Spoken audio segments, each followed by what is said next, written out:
بندے جب اس کے سامنے ہاتھ پھیلا کے دعا مانگتے ہیں، اللہ فرماتا ہے مجھے شرم آتی ہے ان کے اٹھے ہوئے ہاتھ خالی کیسے موڑ دوں۔ جب انہوں نے مجھ سے مانگا ہے میں نے بھی نہ دیا تو کس در پہ جائیں گے؟ تو پھر جب مجھ سے مانگا ہے تو میں کیوں نہیں دوں گا، ان کی جھولیاں کیوں نہیں بھروں گا؟ وہ تو کہتا ہے مجھ سے مانگو۔ اللہ اکبر۔ دنیا داروں سے مانگے تو ناراض ہوتے ہیں، اللہ سے نہ مانگے تو ناراض ہوتے ہیں۔ وہ کہتا ہے سوالی بن کے میری چوکھٹ پہ، اور مجھے اچھا لگتا ہے کہ تم مجھ سے مانگو اور تم جھولیاں پھیلاؤ، اور نہ میں صرف تمہاری ضرورت کو پورا کروں گا بلکہ اپنی جناب سے تمہیں مزید رحمتوں سے بھی نوازوں گا۔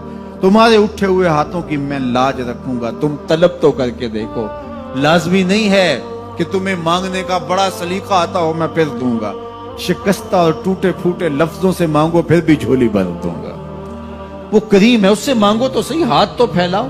جس زبان میں مانگنا آتا ہے مانگو، عربی میں مانگو، ہندی میں مانگو، سندھی میں مانگو، پنجابی میں مانگو، نظم میں مانگو، نثر میں مانگو، اقبال کے لہجے میں مانگو، رومی کی طرز پہ مانگو، سادی کے انداز میں مانگو۔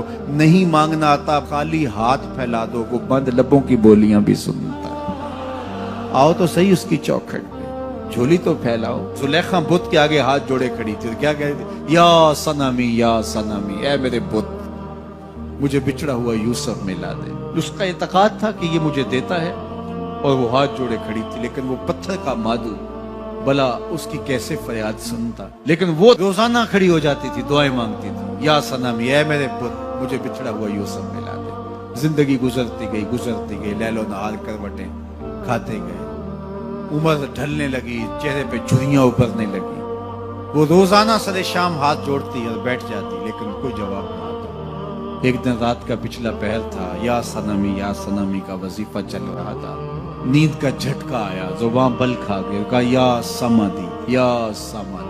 آواز آئی جبریل جا یوسف کے گھوڑے کا رخ موڑ دے، بچھڑی ہوئی کو یوسف ملا دے۔ مالک اس نے تجھے تو نہیں پکارا، یہ تو بت کو پکار رہی ہے۔ وہ تو زبان بل کھا گئی اور یا صنمی کے بجائے یا سمادی کے لفظ آگے، کہا جانتا ہوں۔ لیکن اتنا عرصہ ہوا بت کو پکارتے ہو، اس نے کوئی جواب نہیں دیا۔ آج اس کے لبوں پہ میرا نام تو آیا ہے، جیسے بھی آیا ہے۔ اگر میں نے بھی نہ دیا، میرے اور بت میں فرق کیا ہوا؟ جا بچھڑی کو یوسف ملا دے۔ کوئی مانگے تو صحیح، کوئی ہاتھ تو پھیلائے۔ ہم تو مائل بکرم ہیں، کوئی سائل ہی نہیں۔ ہم تو مائل بکرم ہیں، کوئی سائل ہی نہیں۔ راہ دکھلائیں کسے، راہ رب منزل ہی نہیں۔ جلوائے طور تو موجود ہے، کوئی موسیٰ ہی نہیں۔ کوئی ہاتھ تو پھیلائے، کوئی جھولی تو پھیلائے، کوئی مانگے تو صحیح۔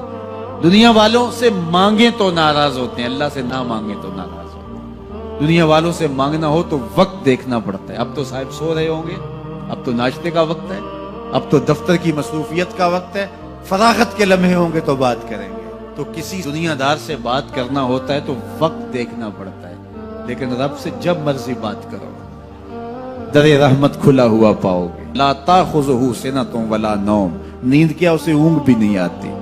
جب بھی مانگو گے دستے کرم کشادہ پاؤ گے۔ جب بندے اس کے سامنے ہاتھ پھیلا کے مانگتے ہیں، اللہ فرماتا ہے مجھے شرم آتی ہے ان کے اٹھے ہوئے ہاتھ خالی کیسے موڑ دوں۔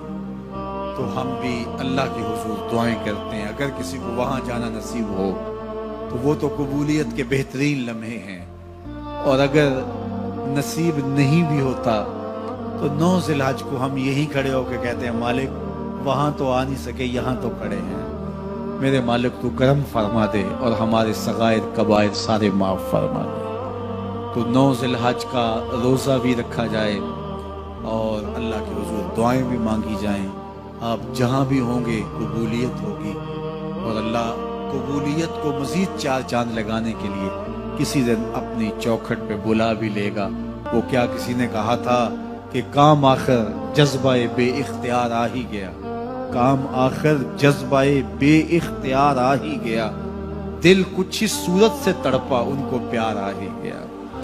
تو ایک دن اللہ ہمیں اس سعادت کے لیے اپنی چوکھٹ پہ بھی بلائے گا۔ اللہ آپ سب کو بار بار حج بیت اللہ کی سعادت نصیب